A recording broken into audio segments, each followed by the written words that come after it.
there's never two hailstorms that are identical. They're always different, and it's always amazing just how much variability you can get in a field. 100 yards away, you can have plants that are practically not damaged at all, and then plants that are completely wiped out. So assessing damage is never easy when it comes to hail. From a sorghum standpoint, and really corn too, there's different kinds of damages. There's just outright stand reduction that you've got to look for. I mean, a plant is completely gone. You take that into account. You have to take into account stalk damage. If the sorghum is already headed, then actual head damage. But I think in this case, in the area there probably was not any sorghum that had headed out yet. So from that standpoint, that's a good thing. And then of course, just defoliation. It's very easy to overestimate how much of the leaf materials is gone. And so, if you think there's 75% leaf damage or defoliation, it's probably closer to 50%. It's just real easy to overestimate that. Stalk damage can be hard to assess, and there's no real easy way to do that quickly. The best kind of hail, really, if you're going to label a hail as being good, is that comes straight down. And then primarily what you're looking at there is defoliation. You don't have any stalk damage. But when you have hail that's going horizontal, then you're going to have a lot more stalk damage. And that, in the long run, can be much more damaging. The only way really to assess that, whether it's sorghum or corn, really is you've got to split the stalks and see how deep a potential bruise will be.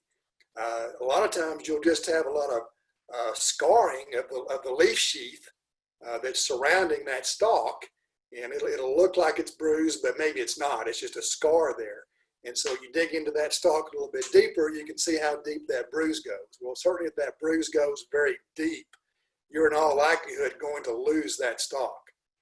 So it takes some time to assess that, but it's important that you do that because that's going to be very important. Sorghum, of course, has the ability to compensate pretty well for storms like this to some extent because of the tillering that sorghum can do. That can be kind of good and bad because depending on what stage the sorghum is in, if the sorghum is fairly far along, maybe you're getting close to boot stage, for example, and you have a hailstorm that knocks out that main stalk, and maybe even some of those side tillers, yeah, that sorghum's going to retiller. But what's going to happen, you're going to end up with basically multiple crops out there where you've got the main stalk that's producing grain, and then 30, 40 days later, you got a tiller that comes on and is going to produce grain. So that is not necessarily a good thing. So the earlier the damage occurred, in other words, the smaller the sorghum is when you get the hail, the better off you are by far. Sorghum can probably, data that I've seen, you can probably reduce the overall stand by 30, 35% and really not see any yield loss strictly from removing plants. So you can lose, again, a fair number of plants and still be okay. Even a significant gap in the sorghum row. I've seen research where you can get a 6 to 8 foot gap in a row, and as long as the adjacent rows are okay, the sorghum can actually compensate and you'll see very little yield loss. So it does have that ability. That being said, there's a point where you've just got to cut your losses and consider just terminating the crop and then replanting if it's severe enough.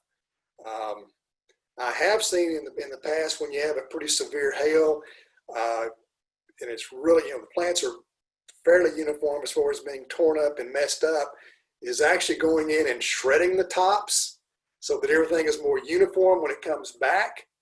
That is an option, but that's kind of an extreme option. But if the damage is bad enough, then that's something to look at, I think.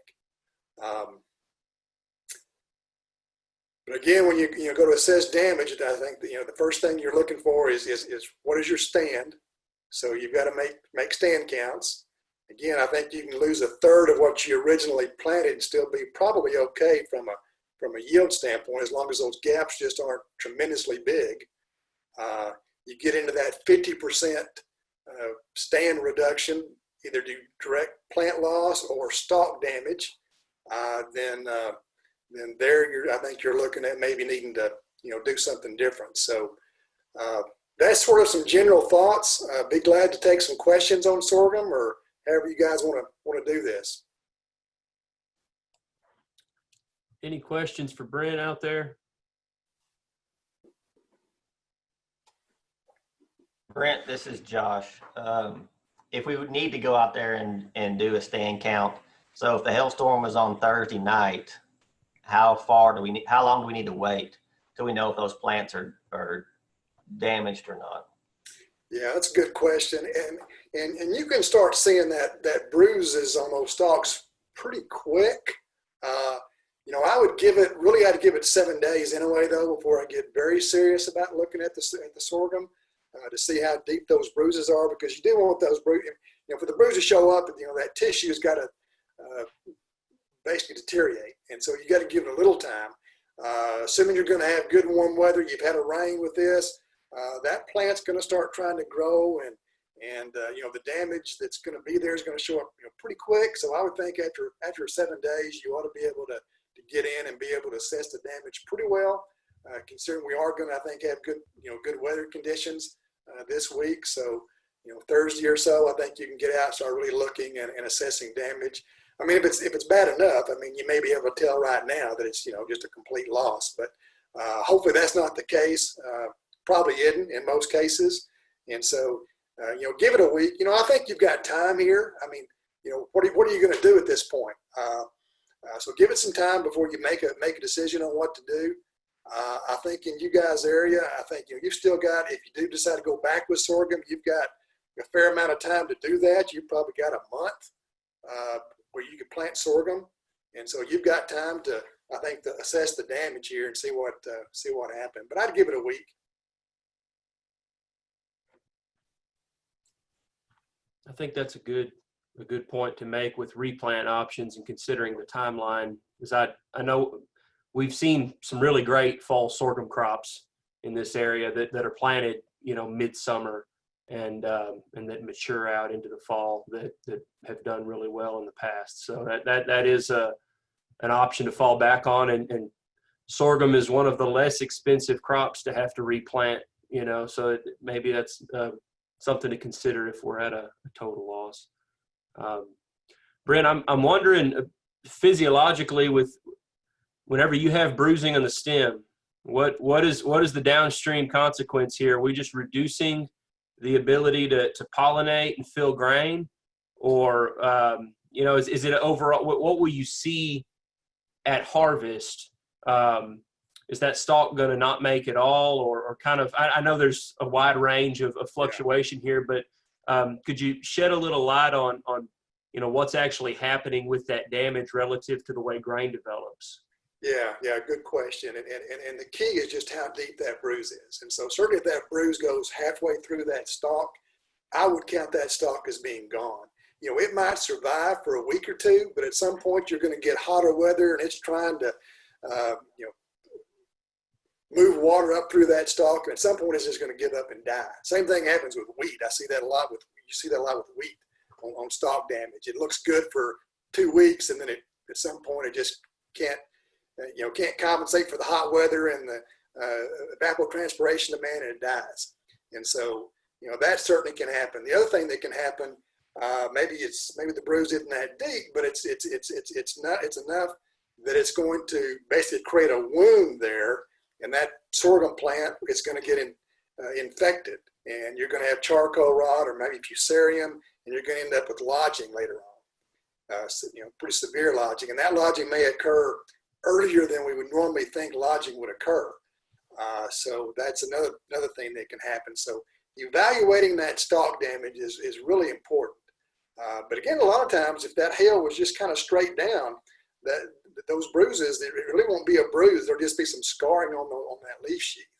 The other thing to look for is where the bruise occurred. in relationship to the growing point of that sorghum. The growing point of the sorghum, roughly 35 days after emergence, that growing point is going to be above the ground.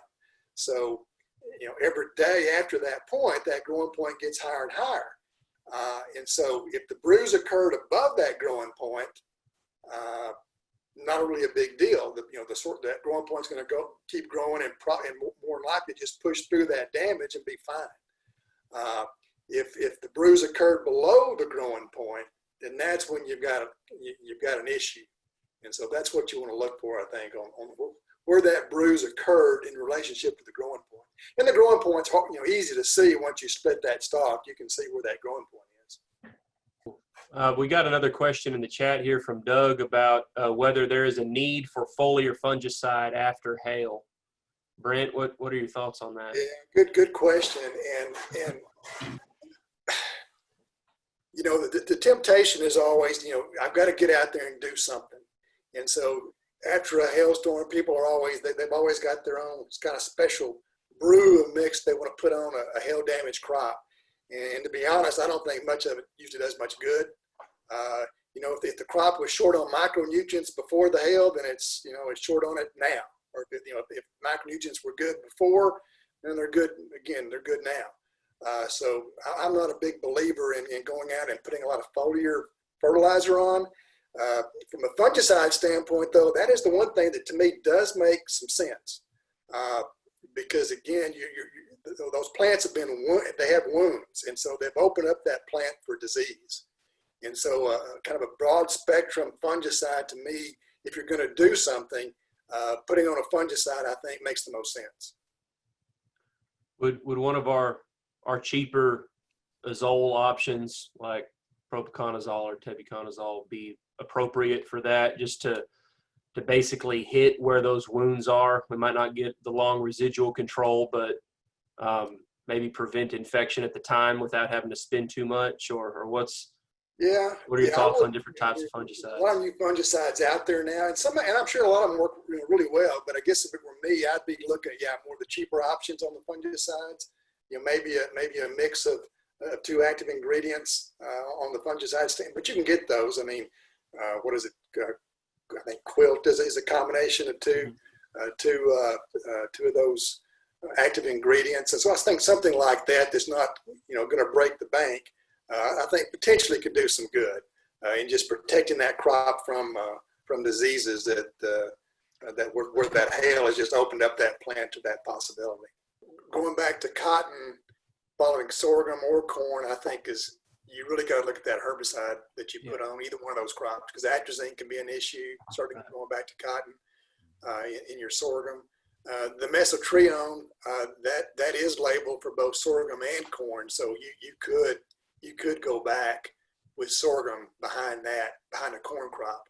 The peroxysulfone or residua, that's a little more iffy, but not really. It's not labeled for sorghum, but I've seen enough studies that if you put the residua out a month ago, then I think it's going to be fine to plant sorghum at this point, if you were thinking about doing that instead of going back with corn.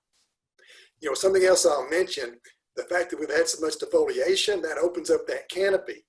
And so, again, something to consider is going to be the weed control going forward.